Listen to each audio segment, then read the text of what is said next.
Hi everyone, this is Lori here with Lori Hooks. Welcome. Thanks for hanging out with me today. So today is just going to be a crochet and chat. So my typical crochet and chat, I talk about what I've been up to in my life lately, my crochet projects. I'll go over them very quickly. That type of thing. I usually do this type of video when I don't really have a lot of finished objects to show you guys, or I have very little progress on my whips. So instead I get on here and talk about life and whatever is going on, or whatever's on my mind at the time.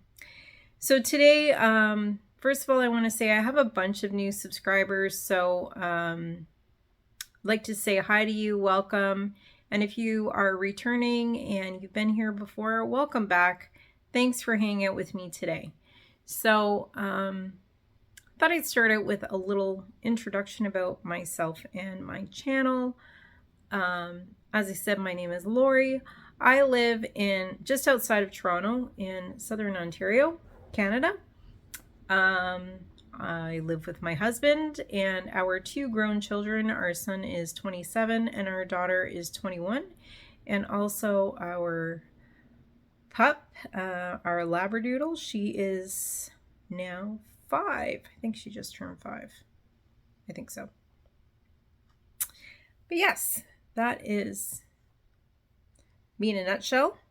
So on my channel, I started a crochet channel, mostly crochet channel, more because I don't have in-person people to talk yarn with. So instead I get on here and I talk to you guys about yarn and you know, watch other yarny people videos and you know, chat with them through the comments and whatever. Some of us, we email each other, text each other, whatever.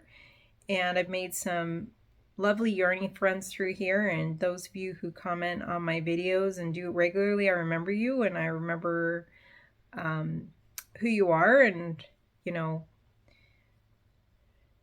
I enjoy doing it. So that's the reason why I have a channel and why I started it, and just to share and, you know, talk to others about what I like or dislike about patterns, yarn, things that I'm working on, whatever. So yeah. So and I'll give you a little bit of yarny history about myself. I learned to crochet when I was 20. My first thing that I made was a baby blanket for our son. And my grandmother taught me how to crochet back then. She had attempted to teach me to knit before that, and I got frustrated with it and I quit. So yeah, she taught me how to crochet when I was about 20. She you know, taught me single crochets and double crochets to make this baby blanket, and then she helped me make it's just a plain double crochet rectangle, and it has shell stitch border on it. So she taught me how to do the shell stitches, and my grandmother and I were very close, and I miss her very much when I would go and see her on weekends because I spent a lot of time at her apartment. She would knit, she would crochet, she didn't usually sew while I was there, but she did sew. She made me a lot of dresses when I was a little girl, and she would make herself like outfits and dresses and stuff. She sewed very well. I don't sew. So that's one of the things that I never got to learn from her, unfortunately. But yeah, I dabbled with crocheting over the years, on and off. Typically things like granny blankets, that kind of stuff. And then when I was about 5 or 6 years ago, I'm going to guess it was that long, maybe a little longer even. I go by the timing by my husband's cousin's baby, because that was the first thing I made when I started to crochet again. That was for somebody else. I made him a baby blanket, so I kind of go by how old he is. So it was probably about 5 or 6 years ago that I hadn't crocheted in quite some time. I needed some help remembering how to do it. So I got on YouTube and I watched a Marley Bird tutorial, and she showed you how to make this blanket using Red Heart Super Saver, and I bought the right yarn and I got the right hook and I made this blanket, and it's wonky. It's really wonky. It's around here somewhere, but it's really wonky looking blanket. It's misshaped. The tension's all over the place on it. And because it's Red Heart Super Saver, it's been washed quite a few times and it's just full of balls. And you know how Red Heart is. If you put it in the dryer at too warm, too hot, it gets a little hard, little melty. Yeah, so anyways, but since then I've been crocheting consistently pretty much every day. I crochet for fun. I crochet to de-stress. I crochet for something to do. I just enjoy to crochet. And I should mention that I'm also a multitasker, because that's kind of going to come into this later on in this discussion, is that I have a lot of trouble doing one thing at a time. Like right now, I'm talking to you guys and I'm crocheting. When I do a video, if I'm not crocheting while I'm recording, I find that hard. I lose my train of thought more. When I'm showing you guys projects, it's a little bit different because I have a very specific thing that I'm doing and I'm keeping up with it and the video is moving along. But if I was just to sit here and chat with you guys and not crochet or not do something at the same time, I have trouble with that, and I know it sounds odd. So even when I'm crocheting, like if I was sitting here working on this, I would have the TV on, I would have a YouTube video on, I would be sitting here talking to my husband or my daughter or whatever at the same time. I would be doing something else at the same time. Even listening to the radios on such a simple pattern isn't enough distraction. I would need TV or something instead. Now, when I'm working on a really difficult pattern that requires a lot of counting and all that kind of thing, the radio's perfect background accessory. Even then, it can't be a quiet room. I need that background noise. So a couple days ago, I posted a video about caron cakes and about the striping in the yarn and the colors, some being one direction from the inside out and some being from the outside in. I had a few comments on it that I just thought that I would address. Yes, I am well aware that I can use the cake from the inside out or from the outside in, and that by using it from the outside in would fix the problem. Well aware of that. The reason for the video was more to make others who may not know that this is a thing, that it is a thing, because I know what I'm like. I am doing 14 things at once. If I was, for example, working on this, you know, I finished with brown and the next color's green. I would go to the cake, pull the new cake out, be like, okay, you know, green's the next color. I would go to the green. I would rip out whatever's ahead of that and cut it off, and then start with the yarn, start crocheting along. I wouldn't even necessarily realize that, you know, green is the next color and that green came next. I wouldn't necessarily even realize that right away. I might not realize for like 2 or 3 hours if I'm crocheting and watching TV. And then I would have 2 or 3 hours of project to rip out. And that was the reason why I made that video. Now, there were others that commented who said that Karen isn't the only one who's like this. So, you know, Karen's not the only one who does that. That they've had that happen. They've done one cake, gone on to the next cake, and got to the third cake and then realized, oh, wait a second. That second cake was in the opposite order and the third cake is back to the same order as the first cake, and had to frog an entire cake out of a project. And I would be really frustrated if that happened. Like, a cake that's a few hours of crochet for most people. So yeah, that would be definitely frustrating. And that was the purpose to my video. Yeah, I'm well aware of how to get around it, how to deal with it. It was more just, it's a thing, you know, to be aware of. Now, with my crochet history, some people seem to be surprised that I had never come across this before because apparently it's very common. I don't know. I'll admit I don't use self-striping yarn a lot.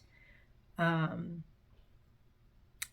striping not being even and all these kind of things that come with striping yarns, these things bother me. Like, so I don't use striping yarn a lot. I tend to buy the colors that I want in solids and then stripe it myself.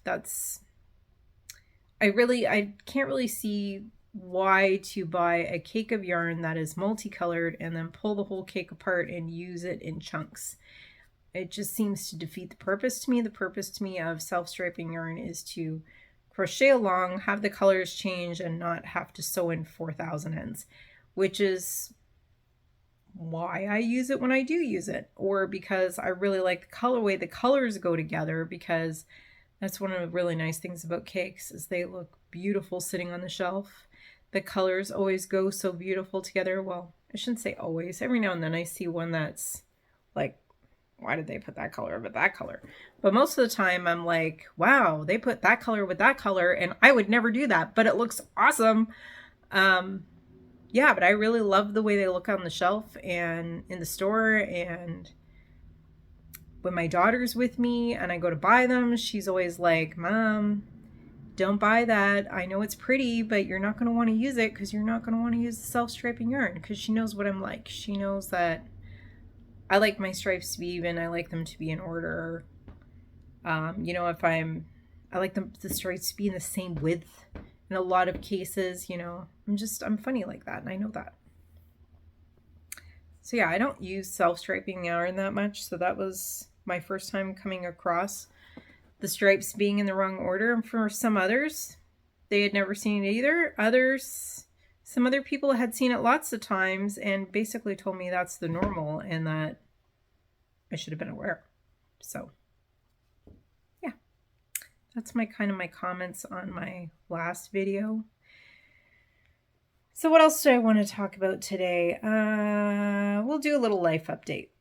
So today is Friday. Thank goodness. I have been waiting for the weekend. Last weekend we went to see my parents. They live about 2.5 hours, 3 hours north from me. While we were there, my daughter is working at a camp pretty close to them for the summer. So she had Saturday off. So I went and got her on Saturday morning and she came and spent the day with us at my parents' house. And then my husband brought her back on Saturday before bedtime. Brought her back early evening. And yeah, it was nice to spend the day with her. I hadn't seen her for a little over 2 weeks. Yeah, a little over 2 weeks. So this is her third summer working at the camp for the summer. And usually I try to see her about every 2 to 3 weeks while she's away. Because the last 2 years that she worked there, they were under restrictions due to COVID. So, you know, we went through a month where she couldn't see people outside of camp people at all for that month in an attempt to not spread the virus. But yeah, I try to go see her every 2 to 3 weeks and spend a little bit of time with her because I am used to seeing that girl every day and I miss her a lot while she's away for the summer. So yeah, I went to see my parents, as I said. It was, when I go to their house, it's quiet and relaxing. They live in cottage country. They live on the water, and you know, I didn't actually go in the water, and I didn't even go for a ride on the boat, but I did sit outside on the deck and crochet. Well, actually, I think I was knitting when I was out on the deck. Yeah, I sat out on the deck, got some fresh air, got some time to relax, chatted with my mom and my dad.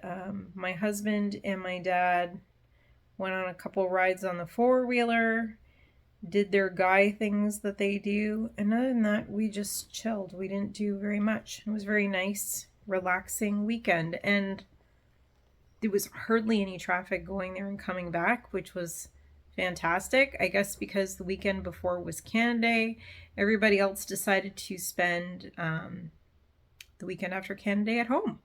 So there was very little traffic, and it was awesome. Usually the 2.5 hour drive, sometimes it turns into a 4 hour drive.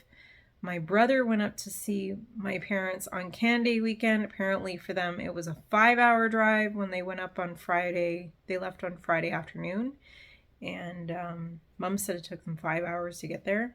She was very worried.